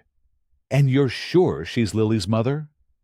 Without a doubt, Jack replied, his voice certain. She has the same necklace as Lily's, and her face. It's like looking at Lily 20 years from now. The little girl was in the bedroom, having fallen asleep after dinner. Jack had read her a story about bears finding honey, which had made her giggle for the first time since he'd found her. Cooter spread out a rough sketch of the neighborhood on the table. The stepfather's house is here, he pointed. Based on what we've learned, he splits his time between this place and his gang's main compound, which is about 15 miles east. What do we know about him? Asked Hawk, the youngest of the group. Diesel pulled out his phone. His name is Ray Mendez, runs a crew called the Black Vipers. They control most of the drug traffic on the east side. He's got a record: assault, trafficking, intimidation. Nothing that stuck. Man's got connections. Jack leaned over the table. He's not just a criminal. He's a monster. Who chains a child to a tree? Who keeps a woman locked up like she's property? The men nodded grimly. They'd all seen darkness in their lives, but this was different. So what's the play? Hawk asked. We can't just roll up and take him out. His crew would retaliate. Jack had been thinking about this all day. We need to be smart. This isn't about starting a war between clubs. It's about getting Lily and her mother to safety and making sure they stay that way. Cooter tapped the map. We could grab the mother now. Bring her here. Jack shook his head. If she disappears, he'll know something's wrong. We heard her on the phone. He checks in regularly. We need him to come to us. Somewhere we control the situation. The men fell silent, considering the options. What about using the mother as bait? Diesel suggested. Get her to lure him somewhere. Too dangerous, Jack replied. She's terrified of him. One wrong move and he'd hurt her. Besides, we need to make sure he can never threaten them again.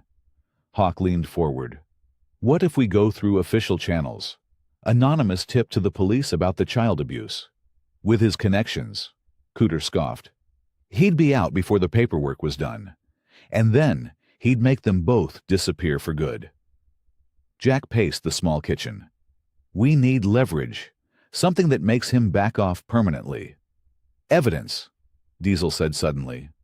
If we could get enough dirt on him, documented, sealed, and ready to go to every law enforcement agency if anything happens to the girl or her mother.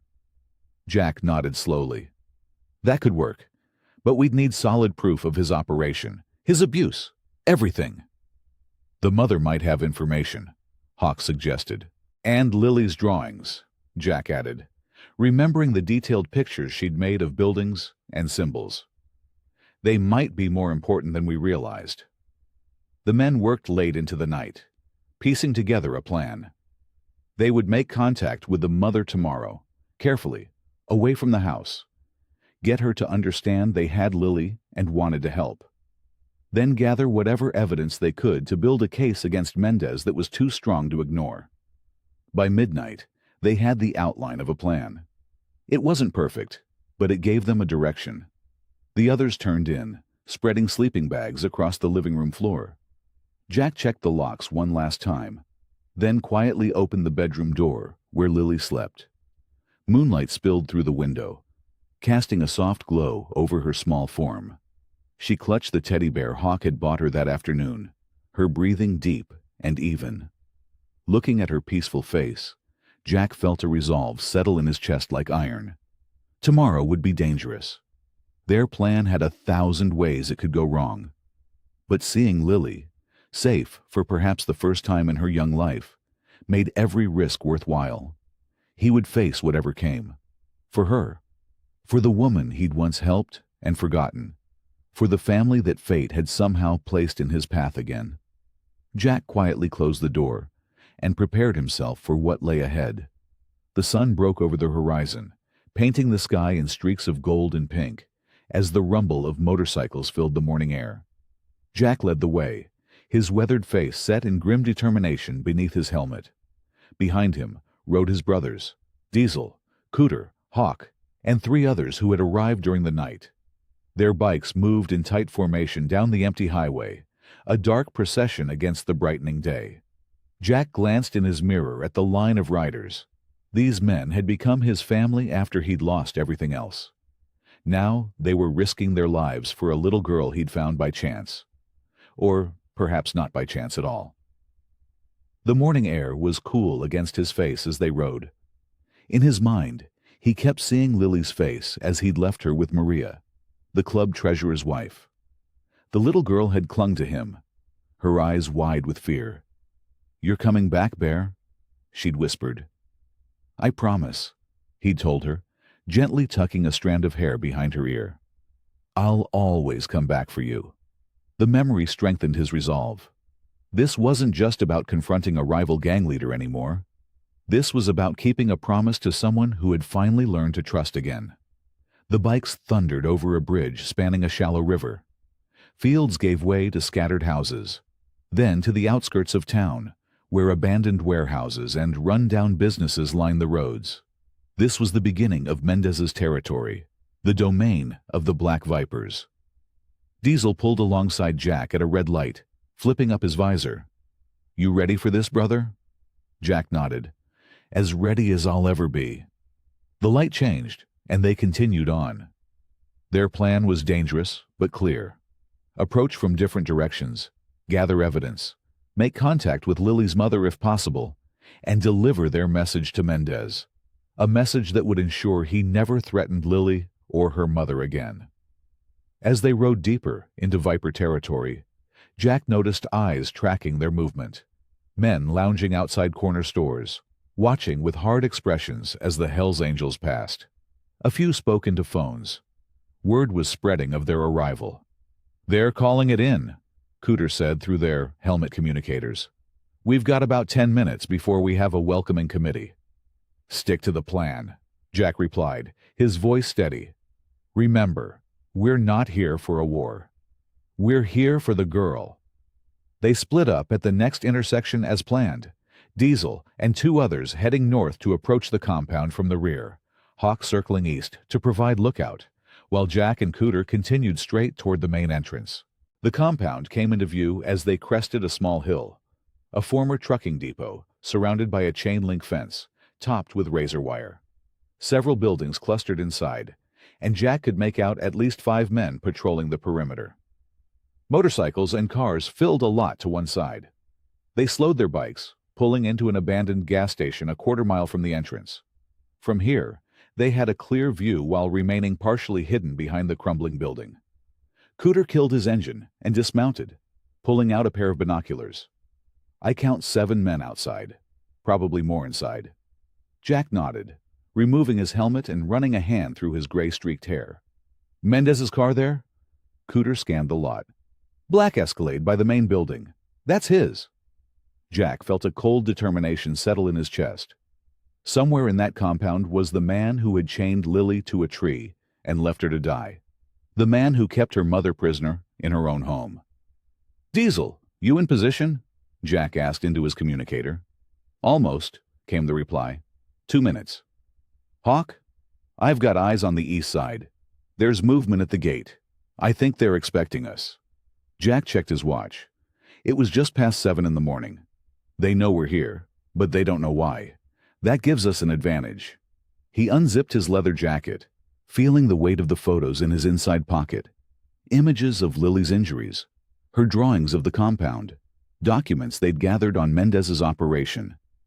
These were their weapons today, more powerful than any gun. "Diesel's in position," the communicator crackled. "We're ready when you are." Jack and Cooter exchanged a look. The understanding of men who had faced danger together many times before. "Let's move," Jack said, putting his helmet back on. "Remember the plan. No weapons unless absolutely necessary. We get in, deliver the message, and get out." They kicked their bikes back to life and pulled out from behind the gas station, heading straight for the compound's main gate. The gates of the compound loomed before Jack and Cooter, heavy chain-link fencing topped with spirals of razor wire that glinted in the morning sun. 2 men stepped forward as they approached, hands resting on holstered weapons. Jack recognized the wariness in their eyes, the look of men prepared for violence but unsure if it was necessary. Jack cut his engine and dismounted, standing tall beside his bike. His weathered face remained calm despite the tension crackling in the air. From the corner of his eye, he could see Cooter taking position slightly behind him, watchful and ready. "We're here to see Mendez," Jack said, his voice carrying across the distance between them. "Just talk. No trouble." One of the guards spoke into a radio clipped to his shoulder, never taking his eyes off the visitors. After a moment, he nodded and waved them forward. "Weapons stay outside," he said gruffly. Jack raised his hand slightly. "Not here for a gunfight." The gates opened with a metallic groan, and Jack wheeled his bike through, Cooter following close behind. Inside, the compound buzzed with wary activity. Men moved between buildings, some pretending to work, others openly watching the newcomers. Jack counted at least 15, more than they'd anticipated, but not enough to change their plans. They parked their bikes near the main building, a concrete structure with few windows and a heavy metal door. The smell of oil and gasoline hung in the air, mixing with cigarette smoke and the unmistakable tension of men preparing for conflict. A tall figure appeared in the doorway, Mendez. Jack had never met him, but he'd seen photos, heard stories. The man was in his 40s, with close-cropped hair and a scar that pulled at the corner of his mouth, giving him a permanent sneer. He wore dark jeans and a black button-up shirt, sleeves rolled to reveal heavily tattooed forearms. "Didn't expect to see angels on my doorstep this morning," Mendez said, stepping forward. His voice carried a slight accent, his tone casual, but underlined with menace. "Especially not you, Reynolds. Thought you were semi-retired these days." Jack met his gaze steadily. "Some things bring a man out of retirement." Mendez's eyes narrowed slightly. He gestured toward the building behind him. "Let's talk inside. Just you." Jack nodded to Cooter, who took up position near their bikes. The silent communication between them was clear. If Jack didn't return in 15 minutes, the plan would shift. Inside, the building was surprisingly well furnished. What looked run down from the outside concealed an office with expensive furniture and technology. Mendez led Jack to a room at the back, closing the door behind them. Two more men stood against the wall, arms crossed. "So," Mendez said, settling into a leather chair behind a desk. "What brings Hell's Angels to my doorstep without an invitation?" Jack reached slowly into his jacket, noting how quickly the guards tensed. He pulled out a photograph and placed it on the desk, face up. It was an image of Lily in the safe house, her thin arms covered in bruises, chain marks visible around her ankle. Mendez glanced at the photo, his expression unchanging. "We found her chained to a tree," Jack said, his voice deceptively quiet. "Left to die. Your handiwork, I believe." Mendez leaned back in his chair, studying Jack. "The girl is my business, not yours." "She became my business when I cut her free," Jack replied. "She's under my protection now." A flicker of something, surprise, perhaps concern, passed across Mendez's face. "You should have left her where you found her. That girl, she's not what you think." Jack placed another photo on the desk, this one of the necklace with his picture inside. "I know exactly what she is. Her mother was someone I helped years ago. Now I'm helping her daughter." Mendez stood suddenly, turning to look out a small window. The guard shifted, but remained in place. "You think you know, but you don't," Mendez said, his voice lower now. "That child. She brings destruction wherever she goes." Jack frowned. "What are you talking about?" Mendez turned back, his eyes burning with what seemed like genuine fear. "She's cursed. I don't expect you to believe it, but I've seen it." "Cursed," Jack repeated flatly. "You chained a child to a tree because of some superstition?" "3 of my men died after crossing her path," Mendez said, tapping the desk with his finger. "Accidents," they said. "But I knew. Every gang that tried to move against us after encountering her suffered. Equipment failures, arrests, mysterious illnesses." He leaned forward. "The day after she looked at me with those eyes of hers, my brother wrapped his car around a tree." Jack stared at the man, recognizing the twisted logic of genuine belief in his eyes. "You chained her up because you were afraid of a little girl?" "I chained her up to protect what's mine," Mendez hissed. "Her mother understands. She's seen it too. The girl doesn't mean to do it. She just brings bad luck like a storm brings rain. It follows her." Jack stared at Mendez, disgust written across his weathered face. The man's delusion was complete, believing a small child could carry some kind of curse. Behind the madness, though, Jack recognized something more dangerous: genuine conviction. "Where's her mother now?" Jack demanded, his voice low but forceful. Mendez shrugged, regaining some of his composure. "Safe, away from the girl. It's better that way." The door behind them opened suddenly, and one of Mendez's men stepped in, his face tight with concern. "Boss, we've got a situation outside." Jack turned, immediately alert. Through the small window, he could see movement in the yard. His club members had approached closer to the building, and tensions were rising between them and Mendez's men. "Looks like your friends are getting anxious," Mendez said, his hand sliding toward a drawer in his desk. "They're just making sure I walk out of here," Jack replied, stepping toward the door. "This doesn't have to get messy. I want the girl's mother, and I want you to stay away from both of them." Mendez laughed, a sharp, humorless sound. "And I want the curse lifted from my business. Guess we both want impossible things." They moved outside, into the bright morning light that seemed at odds with the dark conversation they'd just had. The compound had transformed in the few minutes they'd been inside. Jack's brothers had edged closer, and Mendez's men had formed a loose line, hands hovering near weapons. And there, climbing out of Slash's truck, parked just beyond the gate, was Lily. Jack's heart dropped. She wasn't supposed to be here. She was supposed to be safe at the clubhouse with Doc and the others. "What the hell?" he muttered, immediately striding toward her. Slash raised his hands apologetically as their eyes met. "She wouldn't stop crying, man. Kept saying she needed to help Bear. We figured having her identify him might help our case. Before Jack could respond, Lily spotted him. Her small face lit up, and without hesitation, she ducked under Slash's arm and slipped through the partially open gate. "Lily, stop!" Jack called out. But she was already running across the yard, her little legs carrying her straight toward him. Mendez froze, staring at the child as if he'd seen a ghost. "Keep her away," he hissed, backing up a step.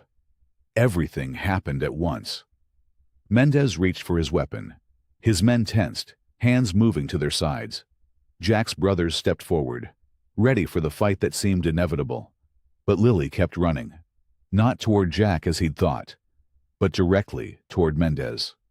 The man's eyes widened with genuine fear, his gun half drawn. Jack lunged forward to intercept her, certain she was running toward danger. "Lily, stop!" But at the last moment, she changed direction. Instead of running to either man, she planted her small body directly in front of Jack, facing Mendez. Her arms spread wide, making herself as big as her tiny frame would allow. "Don't hurt Bear!" she shouted, her voice surprisingly strong for such a small child.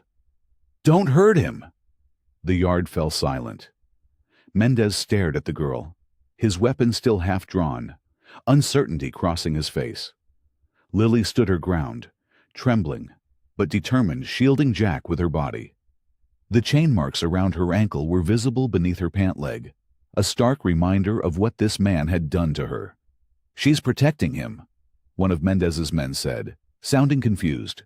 Jack gently placed his hands on Lily's shoulders, trying to move her behind him, but she refused to budge, her small body rigid with determination. "It's okay, Lily," he said softly.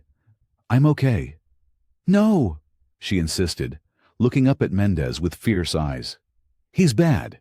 He hurts people. He won't hurt Bear." Mendez's men exchanged glances.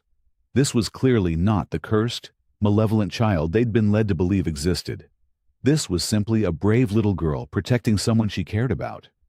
Jack felt something powerful shift in the air around them, the moment when a lie, exposed to daylight, begins to crumble. The compound fell silent except for Lily's rapid breathing. Her small body remained planted firmly in front of Jack, arms spread wide like a shield. The chain marks around her ankles were visible to everyone, stark evidence of cruelty that couldn't be explained away. Mendez's men shifted uncomfortably, exchanging uneasy glances. This wasn't what they had been told. Their boss had described a dangerous child, someone who brought bad luck, someone who needed to be contained. Instead, they saw only a frightened little girl willing to protect someone she cared about. "Put the gun down, Mendez," Jack said quietly, his hands still resting protectively on Lily's shoulders. Mendez's jaw tightened, his weapon still half drawn. "You don't understand what she is." "What she is?" One of Mendez's lieutenants, a man called Rico, stepped forward with a confused expression. "She's a kid, man. Just a little kid." "She's not just a kid," Mendez snapped, his voice rising to a pitch that made several of his men flinch. "Every time she's around, things fall apart. Shipments get seized, deals collapse. She's bad luck. She's poison." Rico looked from his boss to the trembling girl and back again. "You chained her up because you think she's bad luck?" "I did what was necessary," Mendez shouted, spittle flying from his mouth. His eyes had taken on a wild quality that hadn't been there before. "You've seen it yourself. Ever since my wife brought her into my house, everything started going wrong." Another of Mendez's men, a heavy-set man with tattoos covering his neck, took a step back. "Man, I thought you said she was dangerous. Like, actually dangerous." Mendez pointed his gun directly at Lily, his hand shaking visibly. "She is dangerous. She's the most dangerous thing I've ever seen." Jack tensed, ready to throw himself between Mendez and Lily, but he didn't need to. 3 of Mendez's own men moved forward, putting themselves between their boss and the child. "This ain't right," Rico said, shaking his head. "We don't hurt kids. That's never been who we are." "Get out of my way," Mendez screamed, his face contorting with rage. "All of you! She needs to be contained!" The yard had become a powder keg. Mendez's remaining loyal men reached for their weapons, while others backed away, clearly wanting no part in threatening a child. Jack's brothers had moved closer, ready for whatever came next. "You said she was trying to sabotage us." Another man spoke up, his voice heavy with accusation. "You said she was planting stuff, stealing information. Not that she was just bringing bad luck." "It's the same thing," Mendez insisted, his voice cracking. "She's a curse. Look at her. Look at her eyes." Lily pressed back against Jack's legs, but didn't retreat. Her small hands had balled into fists. "Where's my mommy?" she demanded, her voice surprisingly steady. The simple question seemed to echo across the compound. It cut through Mendez's ravings, reminding everyone of the reality. This was about a little girl separated from her mother. "Yeah, where is her mother?" Rico asked, turning to Mendez with new suspicion in his eyes. "You said the woman was staying away by choice." Mendez's face twisted. "She is. She understands what her daughter is." "That's not what the mother told me when I found her locked in that back room," a new voice announced. One of Jack's brothers, Ricky, emerged from behind the main building, supporting a thin, exhausted-looking woman with a bruised face. "Mommy!" Lily cried out, finally breaking her defensive stance. The woman's eyes filled with tears. "Lily! Oh my God, Lily!" Rico and several others stared at the scene in disbelief, then turned to Mendez with open disgust. "You locked up her mother too? You said she was staying with her sister in Phoenix." "He's been lying to all of you," Jack said calmly, watching as Mendez's authority crumbled before his eyes. Two more men stepped away from Mendez, moving to stand with Rico. Another simply turned and walked toward the gate, shaking his head. "I'm out," he muttered. "This ain't what I signed up for." Mendez looked around wildly, seeing his support evaporate. His face contorted with rage and desperation. "You're all fools. She'll destroy everything we've built." Rico slowly removed his jacket, the one bearing their gang's colors. "No, man. You already did that yourself." Jack watched as Mendez's authority crumbled in real time. The rival leader's eyes darted frantically from man to man, searching for allies and finding none. This was the moment Jack had been waiting for. He caught Rico's eye and gave a small nod of respect. The man had chosen humanity over loyalty to a monster. Jack then glanced at his brothers, who instantly understood. They began moving with practiced precision, spreading out to secure the compound. "Lily," Jack said softly, kneeling beside her. "Go to your mom now." Lily hesitated only a second before rushing across the dirt yard toward her mother. Ricky helped the weakened woman kneel down to embrace her daughter. Their tearful reunion made even the toughest men in the yard look away, giving them a moment of privacy. With Lily safely away, Jack turned his attention back to Mendez. The man was backing away, his gun now pointed wildly at anyone who approached. "It's over," Jack said, his voice carrying across the yard. "Your men see you for what you are now." "This isn't over," Mendez snarled, his finger tightening on the trigger. "I built this, all of this. They're nothing without me." Rico stepped forward, his hands empty and open. "Put the gun down, boss. There's no way out of this that ends well for you if you keep pointing that thing." Mendez's eyes narrowed, focusing on Rico with pure hatred. "Traitor," he spat. "I made you. You were nothing when I found you." "Maybe," Rico acknowledged with a shrug. "But at least I never chained up a kid." Those words seemed to snap something inside Mendez. With a howl of rage, he swung his gun toward Rico. Before he could pull the trigger, Jack lunged forward, tackling him to the ground. The gun discharged harmlessly into the air as both men hit the dirt hard. Jack's weight pinned Mendez down as he twisted the man's wrist until the gun clattered to the ground. One of Jack's brothers quickly kicked it away. "You're done," Jack growled, his knee pressing into Mendez's back as he secured the man's wrists. No more hurting that girl or her mother. Mendez bucked and thrashed beneath him, but Jack held firm. He'd been waiting for this moment since he'd found Lily chained to that tree. Every chain mark on her ankles, every frightened look in her eyes had fueled his determination to end this man's control. "Get me some zip ties," Jack called out, and one of his brothers tossed him a pair. As he secured Mendez's wrists tightly behind his back, Jack leaned down close to the man's ear. "I want you to know something," he said quietly, so only Mendez could hear. "That girl you called cursed? She's your curse. Because of what you did to her, you've lost everything." Mendez stopped struggling for a moment, his breathing heavy and ragged. "You don't understand," he panted. "She'll ruin you too.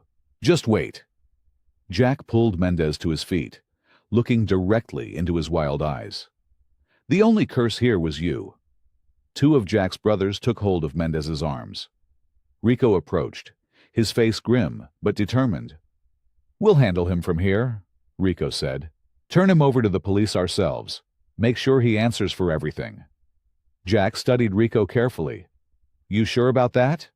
Rico nodded. "Yeah, we need to clean our own house. Show everyone we don't stand for this."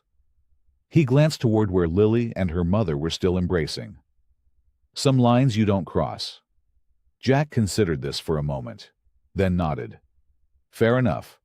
But if he somehow walks—" "He won't," Rico promised. "Too many witnesses now. Too many of us ready to testify about what we've seen." Mendez was still ranting as his former men dragged him toward a waiting truck. His words had lost their power, becoming nothing more than the desperate shouts of a man watching his empire collapse. Jack walked over to where Lily and her mother clung to each other. He knelt down beside them, his weathered face softening. "It's over," he said gently. "He can't hurt either of you anymore." Lily looked up at him, her small face streaked with tears, but her eyes clear and unafraid for the first time since he'd found her. "Thank you, Bear," she whispered. The morning sun cast long shadows across the compound as Jack watched Mendez being loaded into the back of Rico's truck. The man continued shouting threats and curses, but his words carried no weight anymore. The spell of fear he had cast over everyone had been broken. Jack turned his attention back to Lily and her mother. The woman looked frail, her body thin from stress and fear. Dark circles shadowed her eyes, and her hands trembled as they held her daughter. But there was strength there too, the kind that comes from surviving impossible things. "We need to get you both somewhere safe," Jack said, his gruff voice gentler than usual. The woman looked up at him, her eyes wide with disbelief and hope. "You're really him, aren't you?" she whispered. "The man from the photograph." Jack nodded slowly. "Seems that way. Though that was a long time ago." Lily's mother clutched her daughter tighter. "I never forgot. Not for a single day." His brothers had secured the area, and it was time to leave. Blade approached, his leather vest creaking as he knelt down beside them. "Jack, we should move out. Police will be here soon with Rico's crew turning Mendez in." Jack nodded and turned to Lily's mother. "Can you walk?" She tried to stand, but swayed dangerously. Without hesitation, Jack scooped her up in his arms, the same way he had carried Lily that first night. Lily walked beside them, her small hand clutching the edge of Jack's leather vest. "My name is Sarah," the woman said quietly, as Jack carried her toward the waiting motorcycles. "Jack," he replied simply. They made their way across the yard, past the remaining members of Mendez's crew, who stood in stunned silence. The world they'd known had collapsed in minutes, leaving them unmoored and uncertain. Blade had brought a truck for the journey back, knowing they couldn't transport Sarah and Lily safely on motorcycles. Jack carefully placed Sarah in the passenger seat before helping Lily climb into the back. He hesitated. then joined Lily while Blade took the wheel. As they drove away from the compound, Sarah turned in her seat to look at her daughter. Tears streamed down her face as she reached a trembling hand toward Lily. "I'm so sorry, baby," she whispered, her voice breaking. "I'm so sorry." Lily took her mother's hand, her small fingers wrapping around Sarah's. "It's okay, Mommy. Bear saved us." Sarah's gaze shifted to Jack, her eyes filled with a mixture of gratitude and shame. "I was too afraid," she said. "I thought if I just did what he wanted, if I just kept quiet and didn't make him angry." Her voice trailed off. "Fear does things to people," Jack said quietly. "Makes them believe lies." The truck bumped along the dirt road, following the procession of motorcycles ahead of them. The morning sun filtered through the trees, casting dappled light across their faces. Sarah wiped tears from her cheeks. When he found out about the necklace, about the picture inside, he became obsessed. Said it proved I had connections to his enemies. She closed her eyes, the memory clearly painful. That's when everything got worse. Jack nodded silently, understanding more than he let on. Beside him, Lily leaned against his arm, her small body finally relaxed. "I tried to protect her," Sarah continued. "I really did. But when he chained her up," her voice broke completely then, and she doubled over, sobbing uncontrollably. "My baby. My little girl." Blade glanced in the rearview mirror, his eyes meeting Jack's. There was understanding there. Some wounds would take a long time to heal. When Sarah finally straightened, her face was transformed. Through her tears, a fierce determination had taken hold. She reached back again, this time taking Jack's rough hand in hers. "Thank you," she said, her voice strong despite her tears. "Thank you for saving her when I couldn't. Thank you for finding her. For being the man I always believed you were." Jack squeezed her hand gently, uncomfortable with the praise, but accepting it nonetheless. "Thank you for saving us both," Sarah whispered. The truck pulled up to the safe house, just as dusk painted the sky in shades of purple and orange. The rest of the club's motorcycles lined up beside it, engines falling silent one by one. Jack stepped out first, then helped Lily down from the back seat, while Blade assisted Sarah, whose legs still wobbled beneath her. "Easy now," Jack said, his voice low and steady as he led them toward the modest cabin that had become their sanctuary over these past few days. Lily walked between them, one hand in her mother's, the other clutching the edge of Jack's vest, unwilling to let either of them out of her reach. The little group moved slowly up the gravel path, their shadows stretching long behind them in the fading light. Inside, the safe house looked different somehow. What had been a temporary shelter now felt like something more. The other club members moved around with purpose.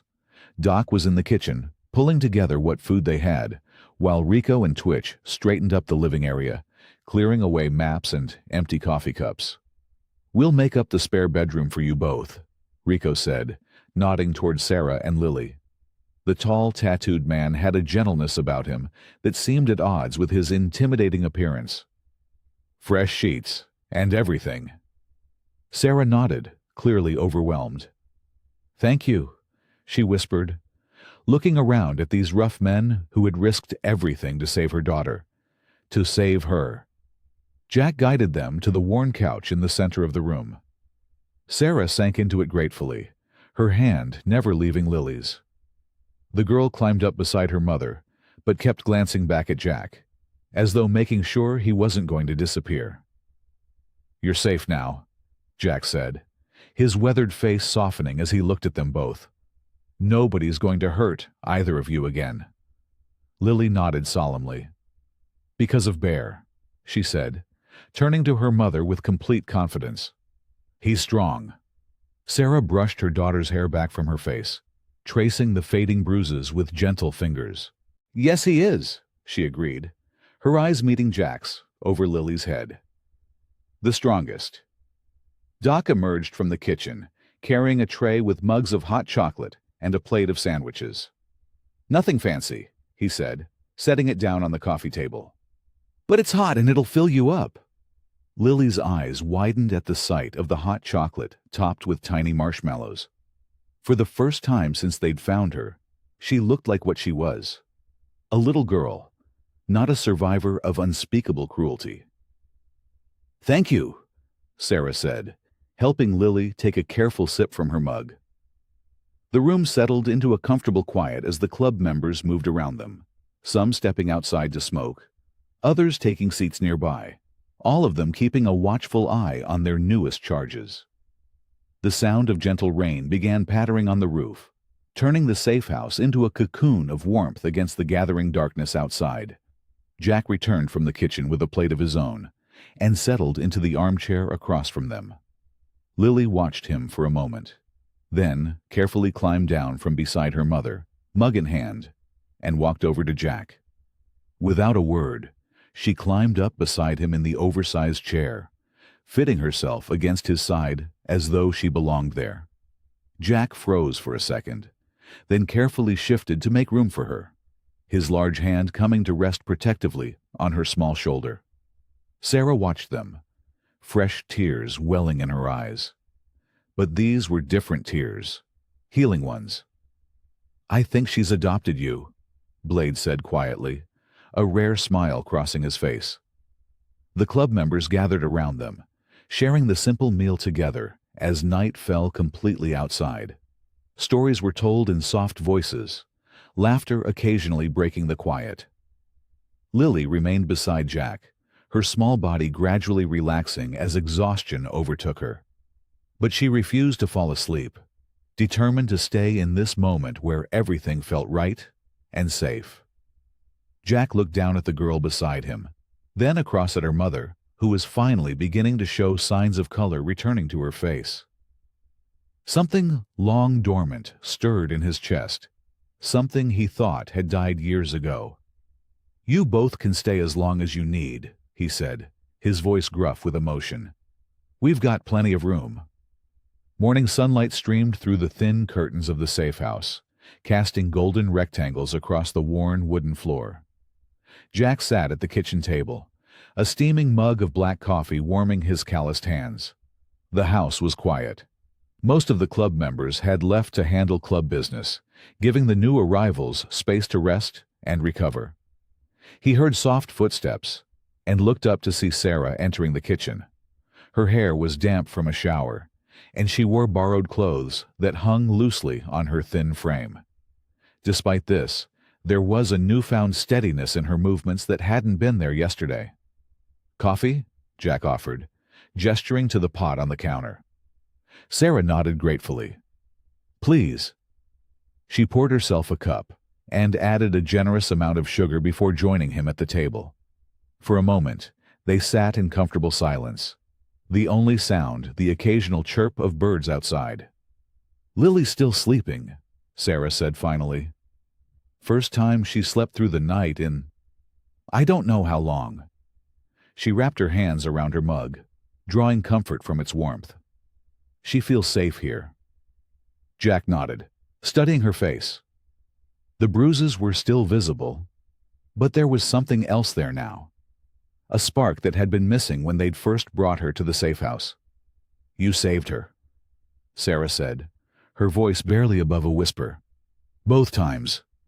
She glanced up, meeting his eyes. "The necklace, she never takes it off. I told her you were her guardian angel." Jack shifted uncomfortably at the term. "I'm no angel," he said gruffly. A faint smile touched Sarah's lips. "Maybe not. But you were there when we needed one." She traced the rim of her mug with her finger. "That day, years ago when those men cornered me behind the diner, I never got to thank you properly." "No need," Jack replied. "Some things you just do because they're right." Sarah's eyes glistened with unshed tears. "I named her Lily because of the tattoo on your arm," she admitted. "I saw it when you pulled those men off me. Lilies for strength." Jack glanced down at the faded flowers inked into his forearm, a tribute to his mother who had passed years ago. "I didn't know," he said softly. They fell silent again, both aware of the strange threads of fate that had connected their lives across the years. "What happens now?" Sarah asked finally, her voice uncertain. "We can't go back to our apartment. He'll have people watching it." Jack had been thinking about this all night, weighing options and possibilities. "You don't have to decide anything right now," he said. "You're both safe here for as long as you need." Sarah set her cup down and looked at him directly. "I need to know what you want, Jack. After everything you've done, I wouldn't blame you if you wanted to get back to your normal life. We're not your responsibility." Jack considered her words carefully. "My normal life," he repeated thoughtfully.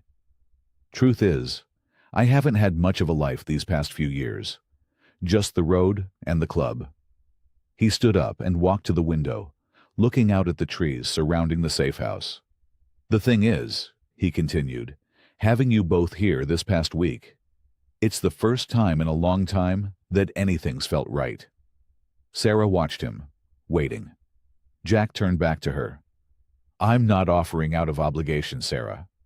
I want you both to stay, not as some burden I'm carrying, but as family." The word hung in the air between them, weighted with meaning. "The club's got properties scattered across 3 states, places where you and Lily could start fresh.